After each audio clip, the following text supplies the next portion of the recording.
Olá pessoal, tudo bem com vocês? Na nossa videoaula de hoje, nós iremos abordar sobre a farmacocinética clínica, os princípios básicos de farmacocinética clínica, para que a gente possa relembrar algumas questões já discutidas na nossa aula de farmacologia, né, na parte de farmacocinética, e também para a gente discutir alguns pontos a mais aí em relação a alguns cálculos que a gente consegue fazer para determinar melhor, né, essa questão do uso racional do medicamento, manter concentração em janela terapêutica, determinar os padrões posológicos, enfim, tá certo? Então, o nosso objetivo é falar sobre os princípios de farmacocinética clínica, princípios básicos. Vamos lá então, vou abrir aqui a nossa videoaula, opa, essa aí mesmo, né? Vou aqui maximizar para que vocês possam verificar melhor, ver melhor, né? Então vamos lá. O que nós discutimos já, pessoal? Nós discutimos que o principal objetivo da terapêutica medicamentosa, principalmente para aqueles padrões de tratamento que têm uma certa continuidade, seja por curto, médio ou longo prazo, é manter o perfil plasmático do fármaco sempre em janela terapêutica, que é uma região que garante eficácia e segurança. Não é mesmo? Então, nós já discutimos sobre essa curva, essa representação gráfica dos fármacos, né, que é a curva de concentração plasmática pelo tempo, e inclusive já abordamos sobre todos estes conceitos aqui representados na curva, tá? Então, é só para lembrar, ok? Então, tá aí, ó, um perfil ideal aí, né, de uma administração posológica que leva em consideração replicação de dose. Então, cada curva dessa representa uma dose, né? E a região em roxo aqui é a nossa região de janela terapêutica, no qual nós temos que garantir que as concentrações plasmáticas do fármaco permaneçam durante o período de tratamento, seja ele curto, médio ou longo prazo, ou a utilização crônica de fármacos, ok, pessoal? Então tá aí, nós também já discutimos sobre isso. Bom, nós falamos sobre a janela terapêutica, eu conceituei para vocês janela terapêutica. Aqui tem algumas questões um pouco mais de cunho técnico relacionado à parte de farmacocinética clínica no que tange janela terapêutica, tá? No contexto da farmacocinética clínica, janela terapêutica reflete as variações das concentrações plasmáticas, tá, capazes de assegurar a eficácia do produto sem os efeitos tóxicos indesejáveis. Então, é basicamente aquele mesmo conceito que eu abordei antes com vocês, né? É uma região que se garante eficácia e segurança, né? Ok? Então, para que as concentrações plasmáticas permaneçam em janela terapêutica, nós necessitamos do que a gente conhece na farmacocinética clínica como dose de manutenção, que objetiva manter, então, é uma concentração do fármaco, que objetiva manter a concentração de equilíbrio do fármaco, né? Para que o fármaco permaneça em equilíbrio, ele precisa estar em janela terapêutica, precisa estar em uma região de eficácia e segurança. Essa região de equilíbrio é também chamada de steady state, né? Ou SS, né? Região de equilíbrio, tá? Bom, e para isso também, para que isso também ocorra, a dose e a frequência de administração devem ser ajustadas de forma que a taxa de administração seja igual à taxa de eliminação, né, pessoal? O que entrou vai ter que sair, porque se o que entrou não sair, nós não conseguimos manter a concentração de equilíbrio do fármaco, né? Então, nós não vamos ter equilíbrio, tá certo? Bom, o que se preconiza é que variações acentuadas das concentrações farmacológicas entre as doses não são desejáveis. Por quê? Porque senão a gente não vai conseguir manter essas concentrações em janela terapêutica, tá, pessoal? Então, é muito importante a gente conhecer essas questões básicas da farmacocinética clínica. Por quê? Porque o planejamento e a otimização dos esquemas posológicos dependem do conhecimento do trabalho frente a esses parâmetros. A intensidade do efeito de um fármaco está relacionado com a concentração desse fármaco acima do nível eficaz mínimo, que na curva de concentração plasmática pelo tempo, a gente chama aquela linha inferior de concentração eficaz mínima, não é isso? E abaixo da concentração eficaz mínima é a nossa região de subdose ou de ineficácia terapêutica. Então, o nosso fármaco tem que entrar, tem que superar esse mínimo, tem que alcançar esse mínimo para entrar em janela terapêutica, porque é o objetivo alcançar a janela terapêutica, né? Então, e essa manutenção da concentração plasmática em janela terapêutica tem que permanecer. Então, você deve administrar outra dose do fármaco no tempo programado para manter as concentrações dentro dessa região de eficácia e segurança que é a janela terapêutica, né? Então, como que a gente vai garantir segurança e eficácia fazendo replicação de dose? A gente tem que obedecer o quê? Tem que obedecer as características de clearance, de depuração do fármaco, de tempo de meia-vida, não é mesmo? Então, isso aí tudo a gente já discutiu na nossa parte de farmacocinética básica, ok? Bom, então, quais são os objetivos aqui no contexto da farmacocinética clínica? Alcance da eficácia terapêutica.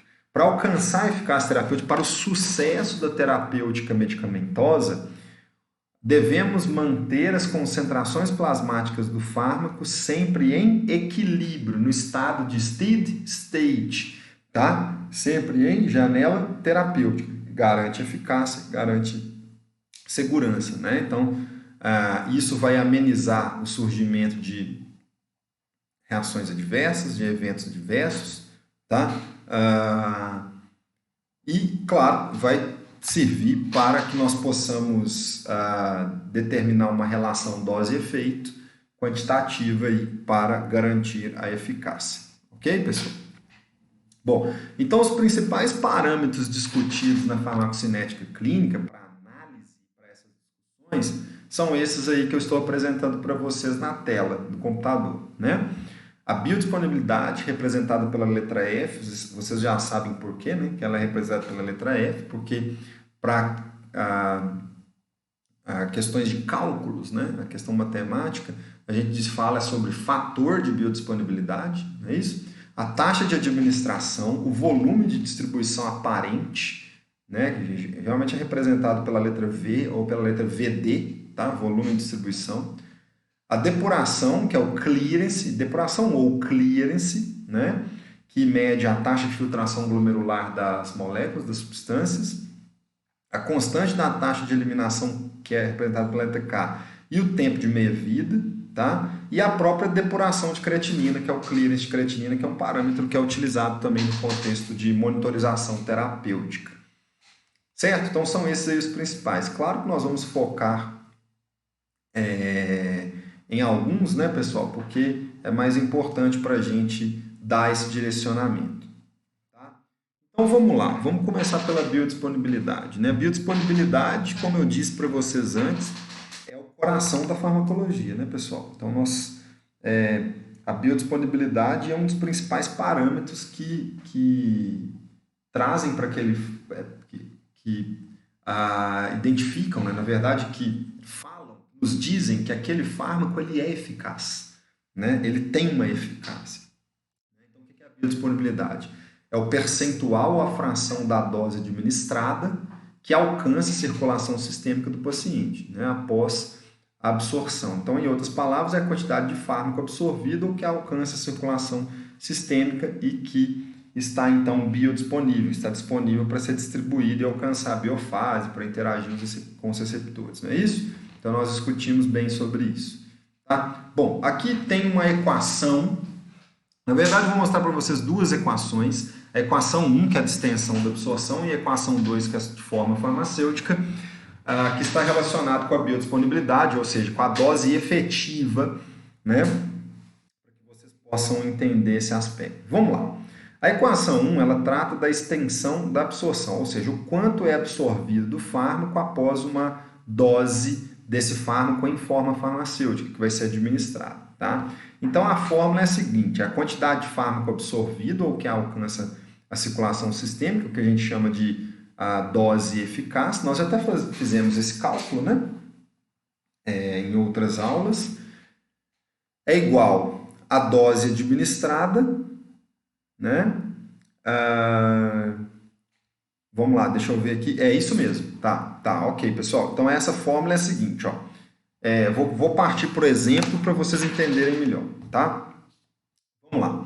O exemplo aqui é o fármaco digoxina, tá? Comprimido por via oral. Suponhamos que um paciente ele vai administrar esse comprimido de digoxina, tá? E que a dose administrada desse comprimido, ou seja, a dose do fármaco na forma farmacêutica comprimido oral de digoxina é 0,25 miligramas, ou transformando aqui, né, 250 microgramas, né, ou vice-versa.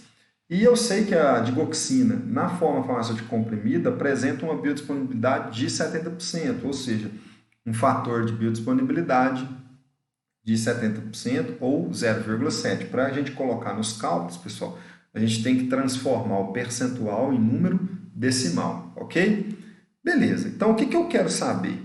Qual é a dose efetiva ou absorvida da digoxina após a administração? O cálculo é simples, tá? A fórmula é a quantidade do fármaco absorvido ou que alcança a circulação sistêmica, que é a nossa dose efetiva, é igual a dose administrada, né, o fator de biodisponibilidade, né, que é o F, fator de biodisponibilidade, multiplicado pela dose administrada, beleza? Então, beleza, vamos lá. A nossa dose efetiva, então, vai ser igual fator de biodisponibilidade 0,7, que é 70%, multiplicado por 250 microgramas, né? Ou a gente pode fazer direto com 0,25 miligramas também. Nós temos que a dose efetiva, então, vai ser de 175 microgramas ou 0,175 miligramas. Isso significa o quê? Significa que quando eu administrar a digoxina em um comprimido simples, via oral, no qual a dose de digoxina na forma farmacêutica de comprimido é de 0,25 miligramas e onde eu tenho uma biodisponibilidade de 70%, quando eu administrar esse comprimido, o que vai alcançar a corrente sanguínea é 0,175 miligramas daquela 0,25 miligramas. Então, essa é a interpretação, né, pessoal? Isso aí a gente até fez esse cálculo, né? Em uma outra aula. Bom, o que a gente não fez foi essa segunda equação aqui, que é sobre a forma, em relação à forma farmacêutica. Como que é a fórmula aqui? Isso é para a gente fazer cálculo de equivalência de dose. Por exemplo, eu vou dar um exemplo aqui da mesma paciente da questão anterior, do exemplo anterior, que quer substituir digoxina comprimido, forma farmacêutica comprimido, por digoxina na forma farmacêutica em elixir. Tá certo? Então, como que eu faço? Como que eu tenho essa ideia de equivalência de dose, né? Enfim, bom, como que é a fórmula? O cálculo. Dose da nova apresentação é igual quantidade de fármaco absorvido na apresentação atual dividido pelo fator de biodisponibilidade da nova apresentação. Tá? Então, vamos lá. Quero substituir digoxina comprimido de 0,25 mg por digoxina elixir. Eu já sei que a digoxina no comprimido, na forma farmacêutica de comprimido, tem um fator de biodisponibilidade de 70. Nós vimos isso na questão anterior. Né? Ou seja, 0,7. Só que agora, quando eu tenho a digoxina na forma farmacêutica elixir, a biodisponibilidade aumenta um pouco, então vai para 80%, ou seja, 0,8. Tá? E a dose, a quantidade de fármaco absorvido na apresentação atual, qual que é a apresentação atual? É comprimido ainda. Né? Ela quer substituir para elixir. Então, nós vamos achar o que? A dose da nova apresentação. Eu sei que a dose da apresentação atual, na forma farmacêutica comprimido, foi de 0,25 miligramas. Ok. Então, eu consigo fazer o cálculo aqui tranquilo. Pergunta-se, qual a dose equivalente de digoxina elixir deverá ser administrada para paciente para que o efeito biológico se equivalha à dose de 0,25 miligramas, tá? Do comprimido. Vamos lá. Dose do elixir, né, da nova apresentação, é igual a 0,7, né, que é a quantidade, na verdade, quantidade de fármaco absorvido da apresentação atual, que a gente calcula 0,7 vezes 0,25 miligramas ou vezes 250 microgramas, que nós já até achamos essa resposta, né? Já na questão anterior, dividido pelo fator de biodisponibilidade da nova apresentação. Qual que é a nova apresentação? Elixir. Então, qual que é o fator de biodisponibilidade? 80%, que é igual a 0,8. Beleza. Então, vamos fazer o cálculo. Primeiro, faz a multiplicação, né? Se você não quiser jogar o valor direto aqui, que a gente já achou na questão anterior, depois faz a divisão. Tá? Então, 175 microgramas, ou 0,175 miligramas, dividido por 0,8. O resultado, 219 microgramas, ou 0,219 miligramas. Então, para que o meu efeito biológico equivalha, tomando o elixir, né? O meu efeito biológico tomando elixir equivale àquele tomando um comprimido de 0,25 miligramas de digoxina, eu preciso administrar 0,219 miligramas de digoxina na forma farmacêutica elixir. Beleza? Então, esse é um cálculo interessante também. E tem uma equação 3 que é em relação à forma química.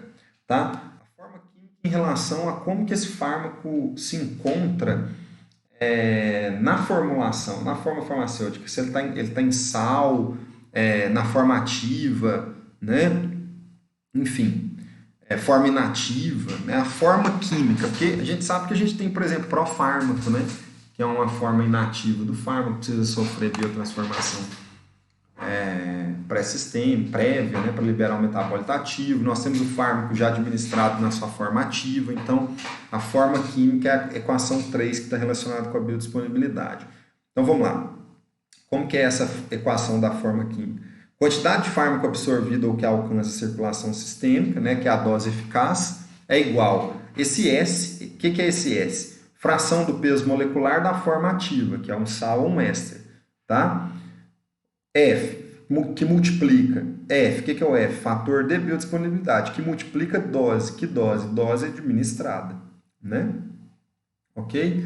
Uma observação importante em relação a esse parâmetro S aqui, que é a fração do peso molecular da forma ativa.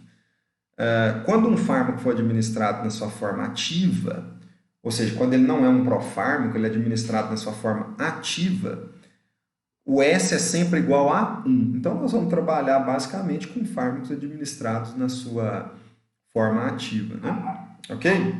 Bom, então, e em relação à biodisponibilidade, isso é um detalhe importante, pessoal. Olha só. Fármacos com absorção quase completa são aqueles que têm uma biodisponibilidade maior do que 80%. Aqueles que têm uma biodisponibilidade menor do que 50% são fármacos com baixa absorção. Tá? E aqueles fármacos que têm absorção completa são os fármacos que têm um fator de biodisponibilidade igual a 1 ou 100%. Na verdade, a única forma farmacêutica que garante de fato uma 100% de biodisponibilidade, a gente sabe que é a forma farmacêutica intravenosa, né? No qual o fármaco não passa por processo de absorção e é administrado diretamente na corrente sanguínea. Olha o exemplo aí da fenitoína em relação a essa equação 3 de forma química. Bom, exemplo.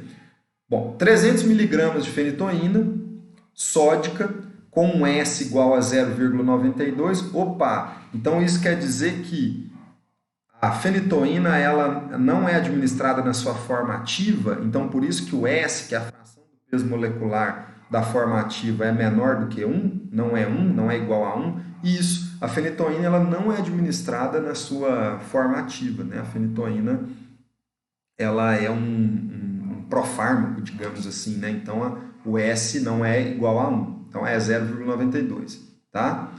Bom, representa apenas 276 mg de fenitoína que alcança a circulação sistêmica, considerando uma absorção completa, um fator de biodisponibilidade igual a 1. Aqui está considerando a absorção completa. Tá? A gente sabe que isso aqui é muito difícil de ocorrer para um fármaco administrado por via oral, que sofre absorção. Então, vamos à aplicação da equação 3. Então, vamos lá. Quantidade de fármaco absorvido, que é esse QFA aqui, ou dose efetiva, a gente pode chamar de DE, dose efetiva, é igual fração da forma ativa, né, do fármaco, que é o S, que multiplica a biodisponibilidade, que é o F, fator de biodisponibilidade, que multiplica a dose administrada. Beleza. Dose efetiva é igual S, fração da formativa 0,92, que multiplica o fator de biodisponibilidade, nesse caso 1, e a dose administrada foi de 300 miligramas. Multiplicando tudo, nós temos então uma dose efetiva de 276 miligramas de fenitoína, que alcança a corrente sanguínea, obedecendo todos estes padrões. Tá certo, pessoal? Então essas 3 formas são muito importantes aí para que nós possamos discutir nesse quesito da farmacocinética clínica. Bom, pessoal, eu vou voltar aqui, né? Eu vou dar um time na nossa aula, porque nós já temos 20 minutos de aula já, né? Um tempo relativamente bom. Então, essa primeira parte eu finalizo aqui, espero que vocês tenham gostado, né? Eu estou disponibilizando o exercício para vocês lá na nossa sala Conexão, façam, e a gente vai discutir pontualmente esses exercícios em um outro momento, tá? Ok? Então, pessoal, bons estudos e até uma próxima videoaula. Tchau!